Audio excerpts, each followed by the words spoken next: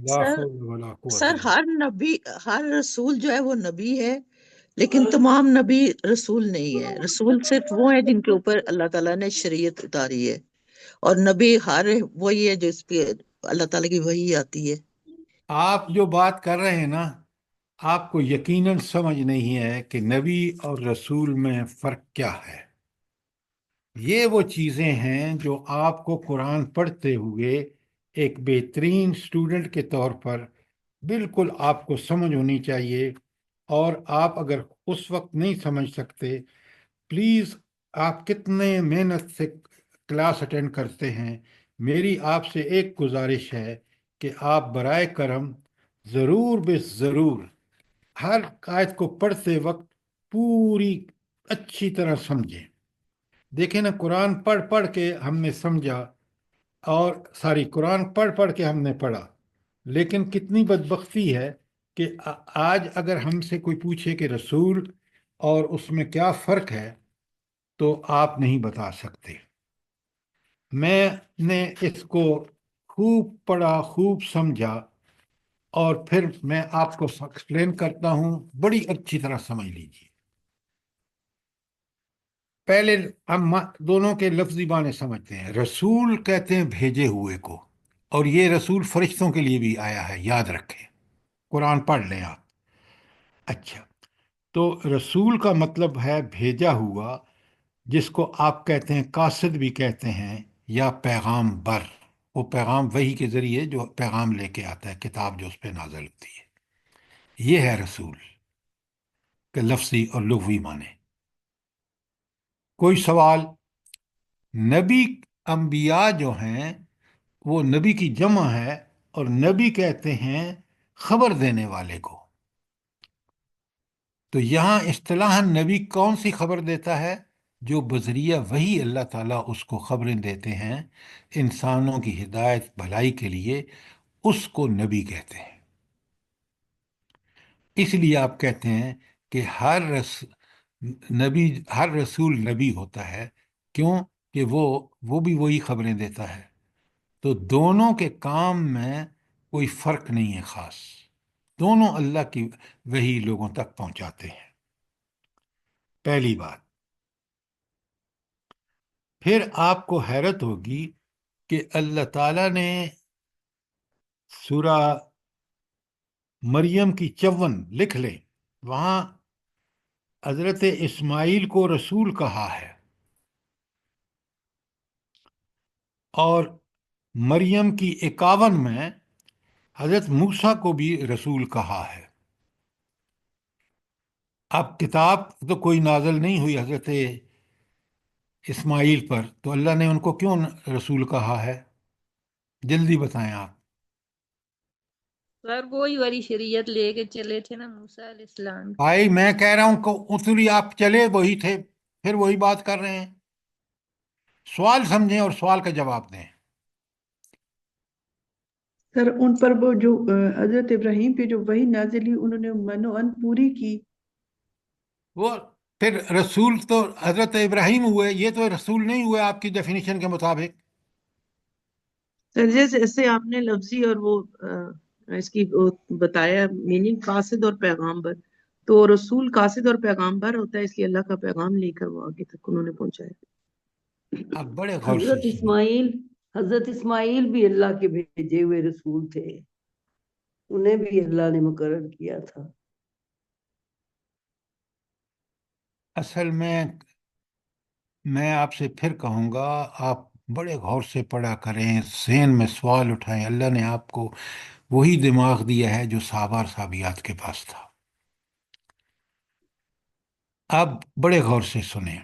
میں نے اس کو پڑھا، کئی تفاسیر میں پھر سمجھا، تو جو بات سمجھ میں آئی وہ یہ کہ دو امتیں حضرت ابراہیم کے بعد شروع ہوئیں. ایک امت حضرت یعقوب کی نسل سے اور دوسری امت حضرت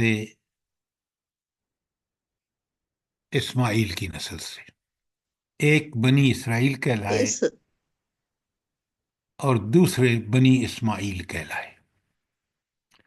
اور یہ پوری دونوں امتیں آپ دیکھ لیں پیرل چلتی ہیں. اور آخر میں جو آخری نبی آئے محمد رسول اللہ صلی اللہ علیہ وسلم، وہ حضرت اسماعیل کی اولاد میں سے تھے. تو یہ دونوں امتیں، ایک کے پاس شریعت تھی کس کی؟ حضرت موسیٰ کی، تورات میں جو نازل فرمائی اللہ نے. لہٰذا وہاں اس امت کو جس کی شریعت جو تھی وہ حضرت موسیٰ کی تھی، وہاں موسیٰ کو نبی اور رسول دونوں کہا. اور یہاں کیونکہ یہ امت جو ہے وہ حضرت ابراہیم کے بعد حضرت اسماعیل کی اولاد میں سے چلے تھے، تو یہاں حضرت اسماعیل کو اس لیے نبی اور رسول کہا. آیت مریم کی 51 میں، 51 میں موسیٰ کا ذکر ہے اور موسیٰ علیہ السلام کا، اور 54 میں حضرت اسماعیل کو رسول اور نبی کہا، اس لیے کہ وہ اس امت کے سردار ہیں، بنی اسماعیل والی امت جو ہے.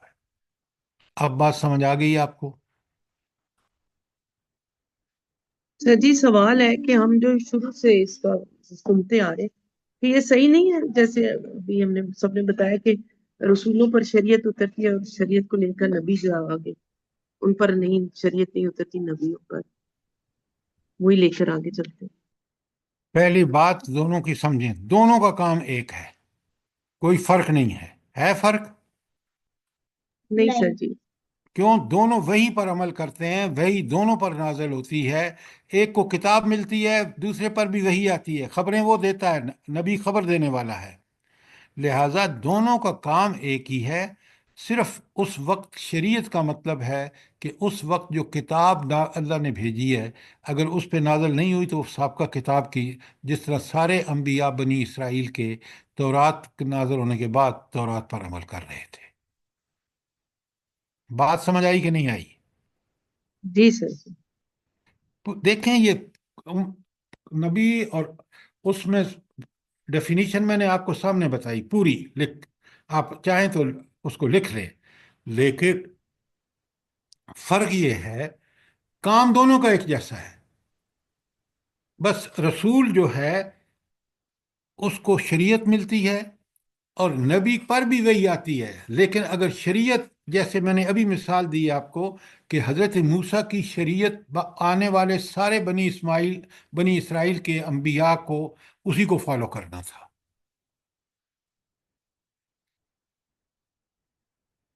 تو یہ تھی آپ کی آیت 52. کوئی اور سوال ہو، کوئی چیز کلیئر نہ ہوئی ہو؟ سر جیسے آپ ابھی بتایا کہ حضرت موسیٰ علیہ السلام کو، تو ان کو تو رسول کہنے کی یہ وجہ بھی ہے کہ ان کو تو بذات خود بھی شریعت دی گئی تھی. تو بالکل رات کو مطلب بالکل ان آپ کو نے ٹھیک. حضرت یعقوب علیہ السلام کی اولاد کو جیسے بنی اسرائیل ان سے چلے ان کی امت، تو ان کو تو بذات خود دی گئی تھی شریعت، تو اس لیے بھی ہم ان کو رسول کہہ سکتے ہیں. کیونکہ جو بعد میں انبیاء آئے ہیں انہوں نے تو ان کو فالو کیا ہے، حضرت بالکل موسیٰ علیہ السلام کی شریعت کو۔ جی بالکل۔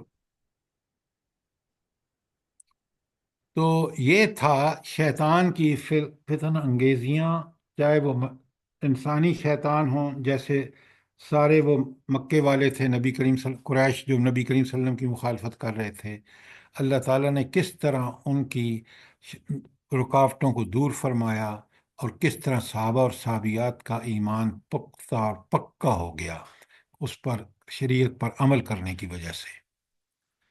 تو اگر آیت 52 کلیئر ہے تو آج کیونکہ وقت ختم ہو گیا ہے، 53 جو ہے انشاءاللہ اسی کے حوالے سے آگے بھی ہے، وہ ہم 53 کل کریں گے۔ کوئی سوال، کوئی انشاءاللہ تجویز؟ سر۔